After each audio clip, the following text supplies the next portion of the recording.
পকা কলৰ এখন মেলা দেখিলেই খাও খাও লগা এক মনোমোহা দৃশ্য সহস্ৰাধিক পকা কলৰ ঠোকে শুৱনি কৰিছে মেলাখন কোনোৱে আকৌ পকা কল ছিঙি খাইছেও কোনোৱে আকৌ পকা কল বান্ধি ঘৰলৈও নিছে উত্তৰ গুৱাহাটীৰ ঐতিহ্যমণ্ডিত গোপাল থানত তিনিদিনীয়াকৈ অনুষ্ঠিত হৈছে গোপাল উৎসৱ জনবিশ্বাস অনুসৰি গোপাল উৎসৱত পকা কলৰ ঠোক আগবঢ়ালে ভক্তৰ মনোকামনা পূৰণ হয়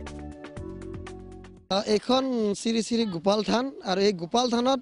মাঘী পূৰ্ণিমাৰ দিনাখন যিদৰে গোপাল থানৰ বাৰ্ষিক উৎসৱ আৰু এই উৎসৱত প্ৰায় কেইবা হাজাৰো ইয়াতে পকা কল দিয়ে ইয়াৰ এই পকা কলৰ মাহাত্য এটাই যে এই পকা কল নিজ হাতেৰে ইয়াতে থানত এই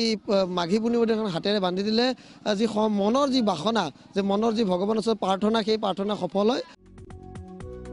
পৰম্পৰা ৰক্ষা কৰি পকা কলেৰে উপচি পৰিছে থানখনৰ প্ৰাংগণ থানখনৰ সহস্ৰাধিক পকা কলৰ নান্দনিক দৃশ্যই আপ্লুত কৰিছে মেলালৈ অহা প্ৰতিজন লোকক